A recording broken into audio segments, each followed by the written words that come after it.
3月22号晚，国家主席习近平在结束对俄罗斯联邦国事访问后回到北京。此前一天，习近平在莫斯科克里姆林宫同俄罗斯总统普京就中俄关系及共同关心的重大国际和地区问题进行了真挚友好、富有成果的会谈，达成许多新的重要共识。会谈后，两国元首共同签署了2份重磅联合声明，并共同会见记者。那么，习近平主席这次友谊之旅、合作之旅、和平之旅都取得哪些重要成果？来看看报道。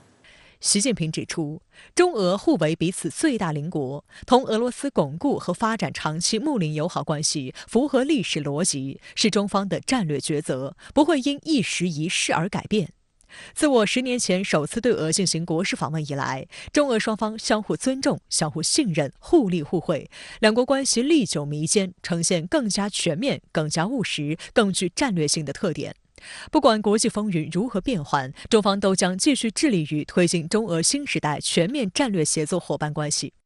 习近平指出，在双方共同努力下，两国政治互信、利益交融、民心相通不断深化，经贸、投资、能源、人文、地方等领域合作持续推进，合作领域不断扩大，共识进一步加强。今年是中国全面贯彻落实中共20大精神的开局之年，我们将加快构建新发展格局，着力推动高质量发展，全面推进中国式现代化。中俄合作潜力和空间很大，具有战略性、可靠性、稳定性。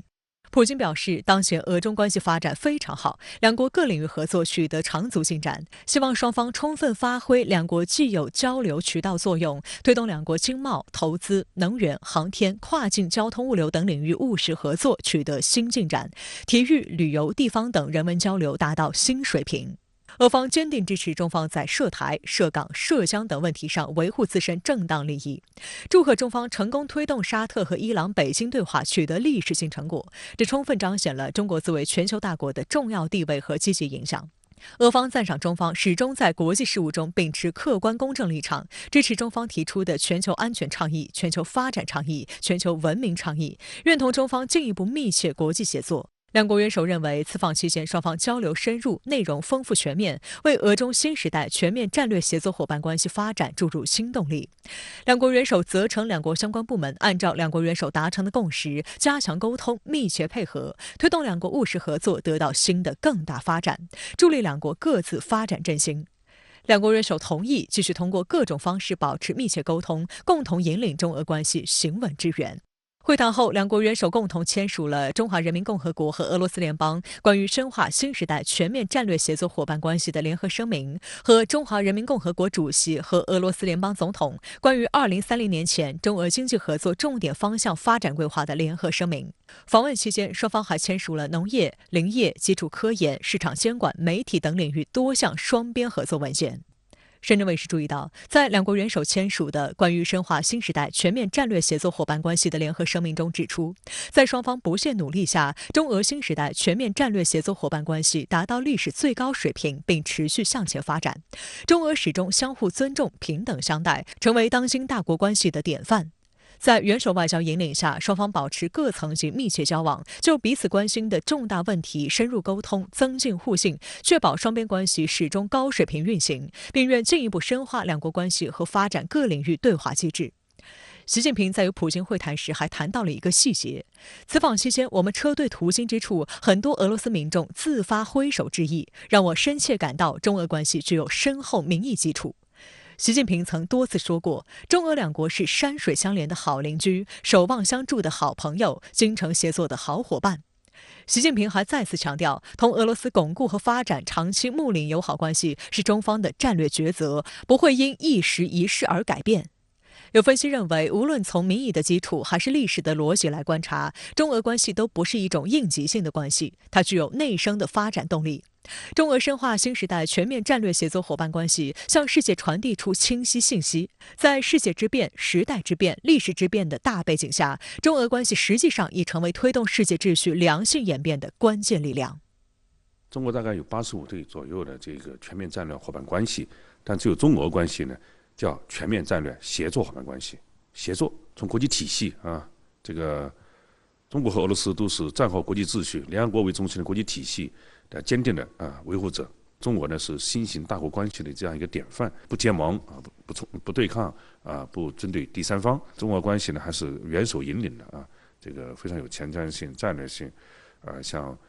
习近平主席、普京总统都是在中俄两国国内啊具有崇高威望的。这种关系本身也有一种比较好的一种工作关系是个政治家的一个引领，所以使得中俄关系它有这么多的亮点。深圳卫视还注意到，两国元首签署的关于2030年前中俄经济合作重点方向发展规划的联合声明中，明确双方将在8个重点方向开展双边经济合作，并强调致力于2030年前将两国贸易额显著提升。而在21号当天，习近平会见俄总理米舒斯京时，重点谈的就是务实合作。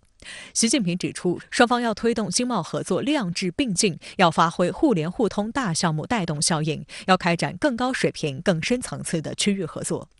值得关注的是，打造更加紧密的能源合作伙伴关系，是外界观察接下来中俄务实合作的重点之一。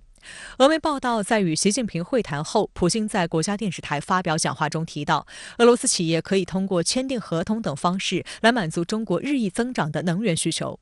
普京还透露了他与习近平主席讨论的一个非常好的项目，就是拟议中的西伯利亚力量2号管道，将俄罗斯天然气经蒙古国输往中国。传统上呢，就是中国买俄罗斯的能源资源比较多，那中国的出口大量的这个是工业制成品吧。机械各个方面的。那么现在呢，农产品高科技电子商务、跨境电商这个新的一些贸易方式和这个交流的方式，我觉得都在增加。比如说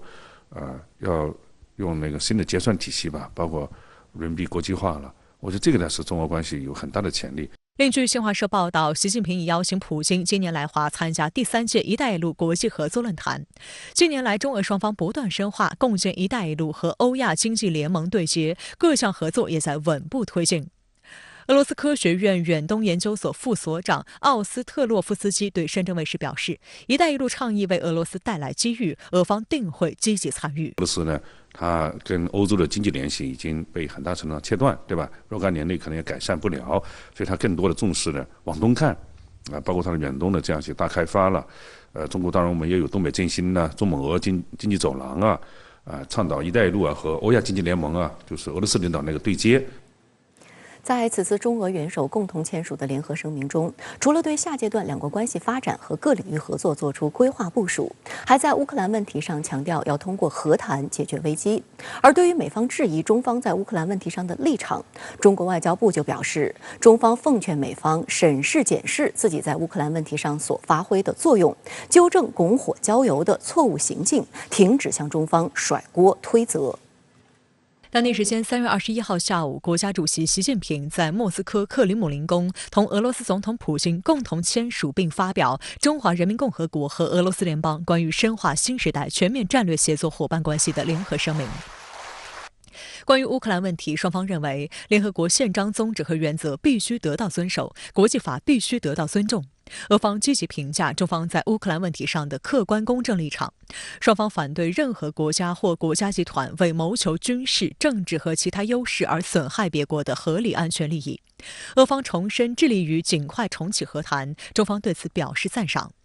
习近平在随后共同会见记者时还指出，上个月中方发表了关于政治解决乌克兰危机的中国立场文件，中方一贯秉持客观公正立场，积极劝和促谈。环球时报的评论指出，联合声明以及中俄元首于20号和21号举行的深入会谈及记者会，在乌克兰问题上向外界释放出了和平、理性、有助于局势降温的重要信息。在俄乌冲突陷入消耗性的僵局之际，他们显出更宝贵的价值。当前这种情况下，国际上任何在劝和促谈方向做出的努力，对和谈氛围的营造和改善都具有重大意义，可谓善莫大焉。习主席这次和平之旅的重要内涵也在于此。我想说的是呢，中方呢不仅跟俄方进行了这个沟通和交流，也与乌方呢一直保持着密切的沟通和接触。我们的目的呢就是继续的劝和促谈。那中方呢不仅是这个和谈的倡导者，也是那个和谈的这个积极的推动者，和平的缔造者和践行者。我们呢不是煽风点火，不是呢提供军援，我们也没有同其中任何一方结盟，我们的做法呢是倾听双方的意见，同时呢我们也主张双方坐下来谈判。在22号的外交部例行记者会上，深圳卫视记者就中俄两国元首有关乌克兰问题交换意见的情况提问。发言人汪文斌表示，中俄元首签署联合声明，双方指出，解决乌克兰危机必须尊重各国合理安全关切，并防止形成阵营对抗、拱火浇油。双方强调，负责任的对话是稳步解决问题的最佳途径。为此，国际社会应支持相关建设性努力。双方呼吁停止一切促使局势紧张、战事延宕的举动，避免危机进一步恶化甚至失控。双方反对任何未经联合国安理会授权的单边制裁。对于中方在俄乌问题上的和平努力，美国方面却视而不见。白宫国家安全委员会战略沟通协调员科比21号记者会上声称，对于中俄元首会晤在乌克兰问题上所起的作用不抱希望。I don't think the meeting today gives us great expectations that the war is going to end anytime soon. No sign at all that Mr. Putin is changing his calculus. 在22号外交部例行记者会上，发言人汪文斌就对美方的言论予以严厉批驳。我也注意到你提到的科比先生的相关的表态，我还注意到他认为中方的立场在乌克兰问题上的立场难言公正。在这里我们要告诉大家的是，中方不是乌克兰危机的制造者，也不是危机的当事方，更没有向冲突的任何一方提供武器。汪文斌表示，危机爆发以来，中方相继提出4个应该、4个共同、3点思考和关于政治解决乌克兰危机的中国立场文件，积极推动通过对话谈判解决危机。中方在乌克兰问题上没有私心，没有袖手旁观，更没有拱火浇油、趁机谋利。中方所做的归结为一句话，就是劝和促谈。美方声称中方的立场难言公正，难道向战场源源不断输送武器才是公正吗？难道让冲突不断升级才是公正吗？难道让危机外溢影响扩展到全球才是公正吗？汪文斌表示，在乌克兰问题上，当前和平理性的声音在不断积聚，大多数国家都支持缓和紧张局势，主张劝和促谈，反对火上浇油。中方的立场同大多数国家相一致。习近平主席对俄罗斯进行的访问是一次友谊之旅、合作之旅，也是一次和平之旅，在国际社会引发了热烈的反响。我们奉劝美方审视、检视自己在乌克兰问题上所发挥的作用，纠正拱火浇油的错误行径，停止向中方甩锅推责。我们将继续坚定站在和平一边，站在对话一边，站在历史正确的一边，同国际社会一道，继续为推动政治解决乌克兰问题发挥建设性作用。外界注意到，在这次中俄联合声明中有7次公开点名美国，包括指出美国抱守冷战思维，推行印太战略，对本地区和平稳定造成消极影响，以及中俄敦促美国停止为维持自身单方面军事优势而破坏国际和地区安全和全球战略稳定等。我觉得这次呢，中方呢这些表述在联合声明里面的表述，体现出来呢，中方对于很多涉及到中国核心利益和世界和平的安全的这些重要问题的一个关切。虽然我们几次点名到某些国家，但是呢，我们并不是要跟这些国家这个对抗。我们的思想呢，还是说争取和平、合作互利共赢。我们要这个及时表达出我们的关切，同时呢，我们也是要争取跟各方合作。联合声明还指出，中俄双方谴责一切形式的恐怖主义，致力于推动国际社会建立以联合国为核心的全球反恐统一战线，反对将打击恐怖主义和极端主义问题政治化，采取双重标准，谴责打着打击国际恐怖主义和极端主义旗号，以及利用恐怖和极端组织干涉别国内政、实现地缘政治目的的行径。对此，联合声明特别强调，应对北溪管线爆炸事件进行客观、公正、专业的调查。这个北溪2号这个问题实际上呢，就是从俄罗斯的观点来说，这个肯定不是一个乌克兰这样的国家的水平能够达到的，这个问题是一个明眼人都可以看得很清楚。他既没有这个能力，也没有这个科技实力，也没有这个水平，他想干那是肯定的，但是他干不了。那么这个能够破坏这个4个地方发生这个泄露、这个爆炸，这个工程是相当的精密，相当的高科技，相当的这个有这个很早的这个策划。一般来说，咱们一般判断国际问题的时候，就很看到说这个事情是谁受益啊，谁受损，这个问题就看得很明白。不管是什么样的结果，我说北溪2号这个问题不会就是不了了，就这么就完了。因为这个事情对于俄罗斯来说是切肤之痛，因为它太重要了。相关话题来连线特约评论员孙新杰。孙先生您好。习近平主席对俄罗斯进行国事访问，双方进行了多场会谈，并发表了2份联合声明。您对此有何观察？全国两会之后，连任国家主席的习近平首访俄罗斯，对俄罗斯进行国事访问。此访备受国际关注，其中一个原因就是现在俄乌冲突还在继续，中国扮演的角色受到国际社会的关注。我个人观察呢，此次国事访问的焦点还是中俄双边关系。两国领导人就双边以及共同关心的国际问题深入交换了意见。两国领导人在会面之前，分别在对方的国家媒体上发表文章，尤其是普京总统发表的文章，可以说是对中俄关系抱有非常热切的期待。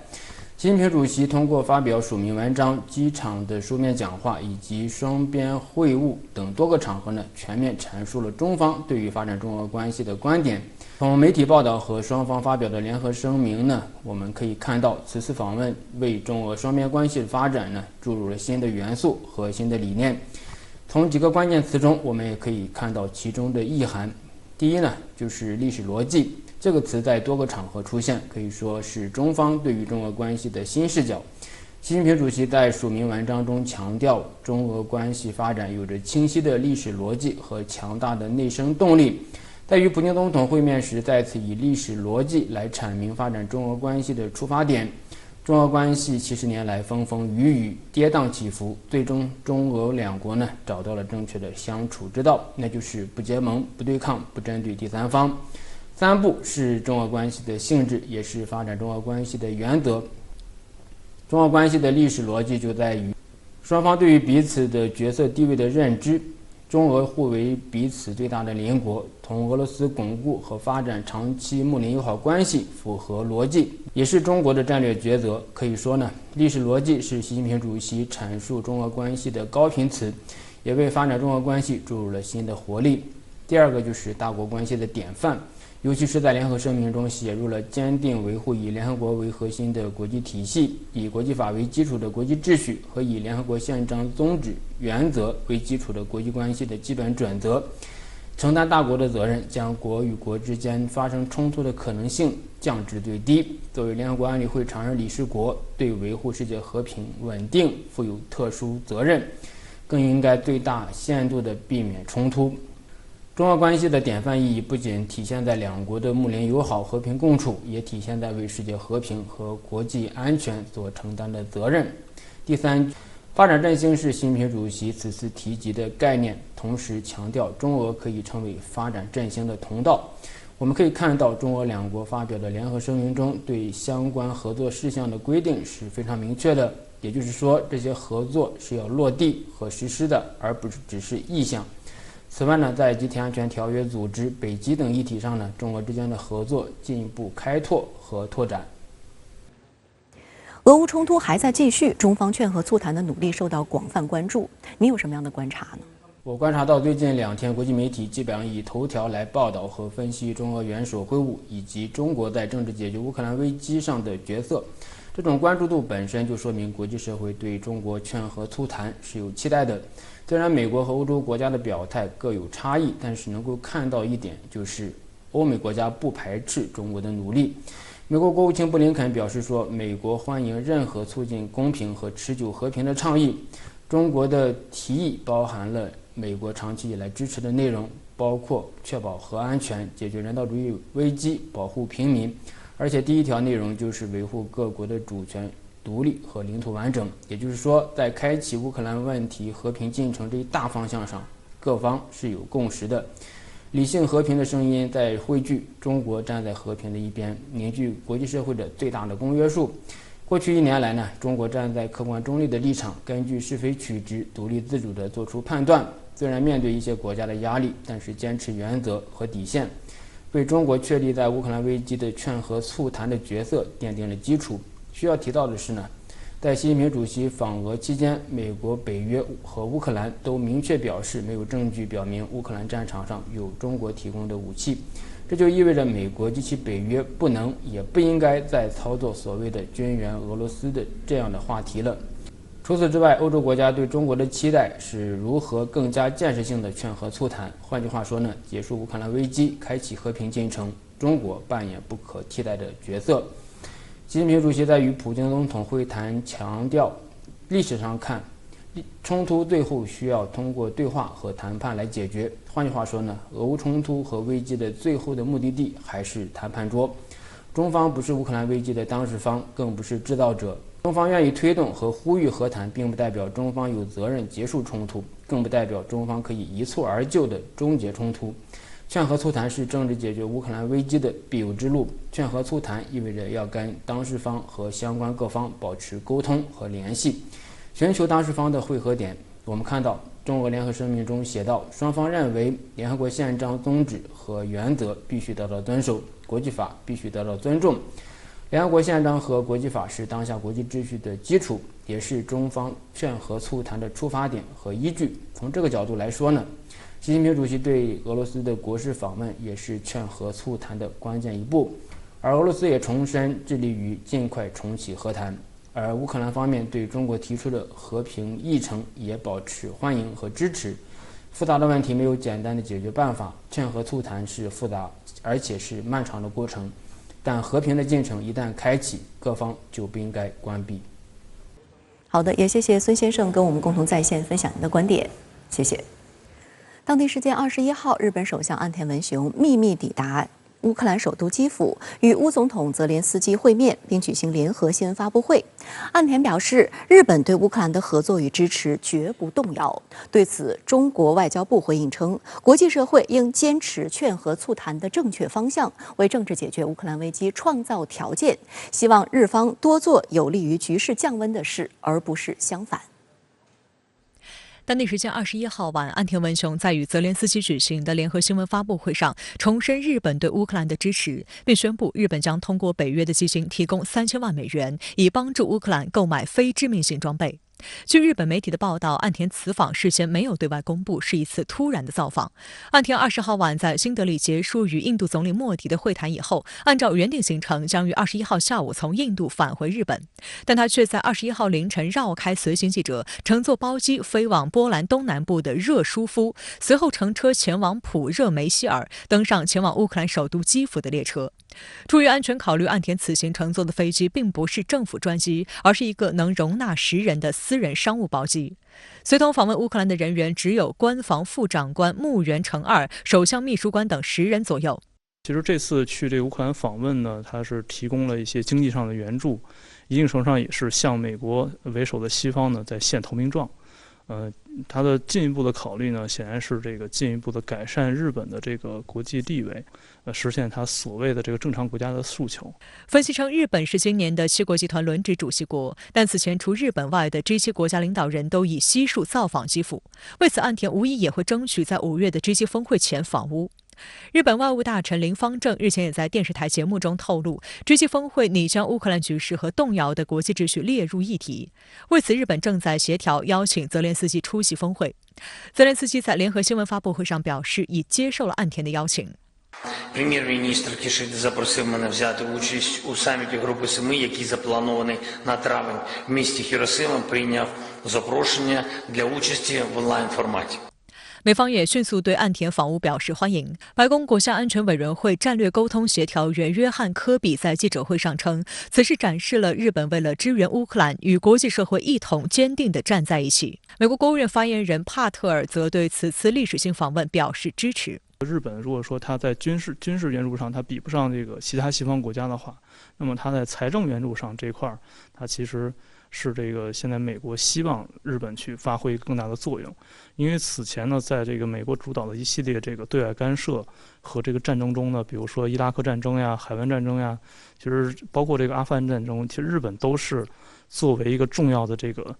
金主，在后边负责出钱的。不过，评论指出，岸田此访实属作秀，其目的主要还是要显示挺乌姿态，展现西方阵营团结援乌的立场。但这种会晤虚大于实，不会有多大实际效果，不会对俄乌冲突局势造成多大影响。美国国务院20号发表声明称，美国将再向乌克兰提供3.5亿美元的军事援助，包括用于海马斯高机动性火箭炮系统的火箭、榴弹炮、高速反辐射导弹以及反坦克武器等。值得指出的是，英国国防部21号证实，将向乌克兰提供的挑战者2主战坦克配套弹药中包含贫铀穿甲弹。包括俄罗斯总统普京在内的多名俄方官员对此强烈谴责。普京警告称，如果这一切真的发生，这将意味着西方国家已开始联合使用包含核成分的武器，俄方将被迫采取回应措施。俄防长绍伊古也表示，英方的决定使得距离俄罗斯与西方国家间爆发潜在的核冲突越来越近。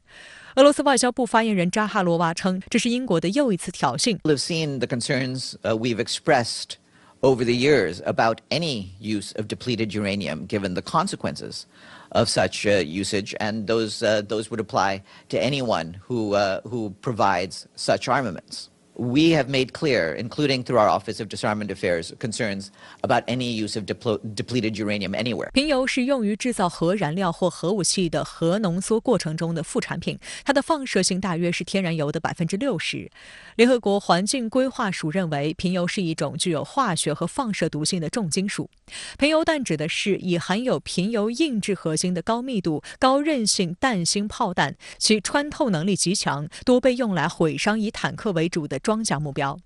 俄化学专家奥列格表示，贫铀弹在使用后会导致放射性尘埃的形成，并在爆炸现场蔓延。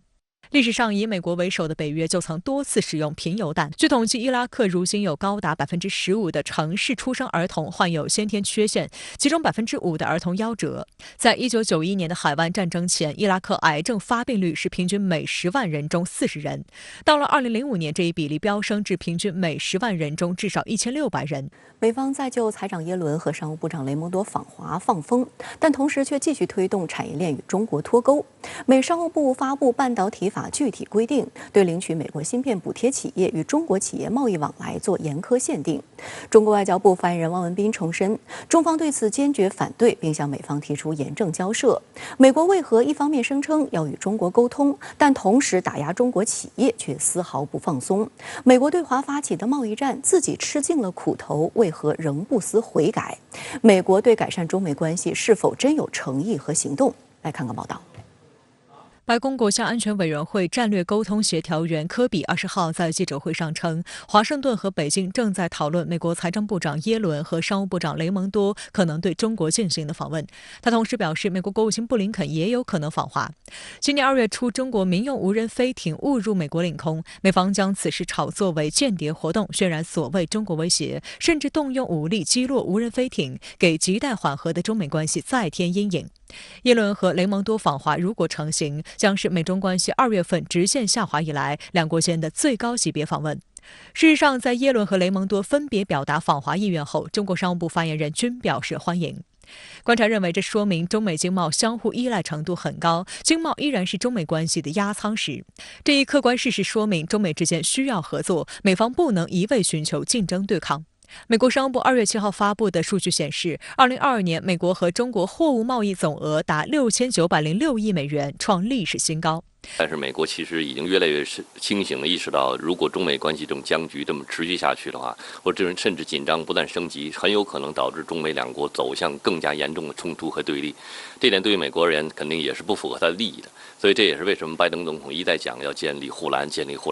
美国事实上现在面临着内忧外患，那么这个时候其实更需要中美之间在比如经济啊、贸易啊来帮助美国度过这个难关。美国一些高官现在不断的释放信号，希望能够访华，事实上也是希望借此机会让中美关系一方面紧张有所降低，另外一方面合作能够得到至少一部分领域的合作能够得到重启。外界注意到，尽管美方一再放风，期待与中方进行通话和接触，但并没有真正营造对话适宜环境。21号，美商务部公布了半导体政府补贴的领取规则，禁止领取补贴的企业与中国企业进行10万美元以上的交易等，严格限制在中国的业务，还明确了补贴领取企业10年内禁止对中国进行相关投资的原则，并公布了具体的标准。围绕尖端半导体，美国还限制与中国企业开展合作研究及提供技术，如果违反规则，必须全额退还补贴。美国商务部长雷蒙多在声明中强调，将扩大美国与同盟国在国家安全保障上的优势，保证今后几十年领先于敌对国。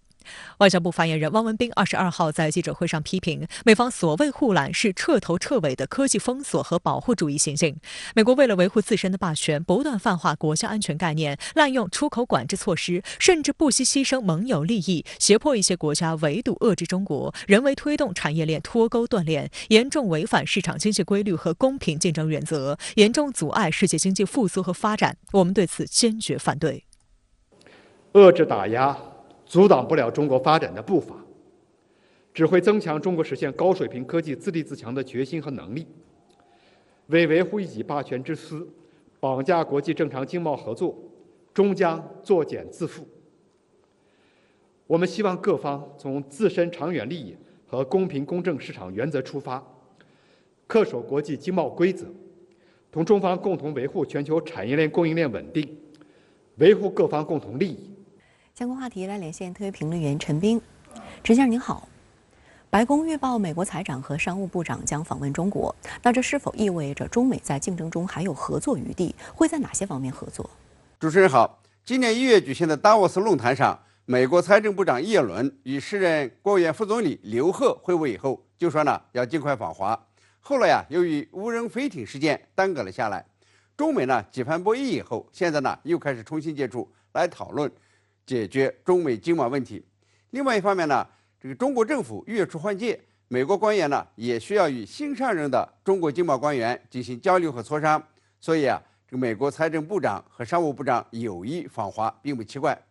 从美国经贸官员主动提出访华，也说明了中美尽管有激烈的竞争，但经贸依存度仍然很高，高到难以脱钩断链。我想美国率先派出经贸官员访华，还有一个重要的原因是中美经贸战已经打了5年，结果是美国对华贸易逆差不减反升，从2017年的3752亿美元上升到了2022年的3829亿美元，双边贸易总额也在增加，即便在新冠疫情期间也没有出现下滑的态势。这就说明两国经贸发展具有内在的逻辑，也是全球分工的正常结果，政治影响的作用是很有限的。就制造业而言，世界上恐怕没有一个国家像中国一样完备，很多产品是美国不得不进口。我估计美国财长和商务部长访华若能成行，也许会讨论关税减免问题，有利于两国企业和消费者。当然这只是事情的一方面，中美关系仍然以竞争为主流，在经贸领域主要是高端制造业，包括芯片、超级计算机、人工智能等方面。美国的一些做法已经是到了令人发指的程度，比如说，美国不仅联手日本、荷兰对华实施芯片出口禁令，还禁止获得美国芯片法案补贴的企业与中国进行10万美元以上的交易。10万美元，这简直是在开玩笑。中方也会向这个美国的经贸官员好好的理论一番的。今后中美经贸关系的大致状况恐怕是竞争之中有合作。这个中低端的产品可以自由的进出口，而在高端制造业，这个美国会对中国设限，甚至是加码。当然中国也会用自己的独门绝活来反制美国的霸道。好的，也谢谢陈先生以上的分析，请您保持在线，我们稍后还会继续连线您，谢谢。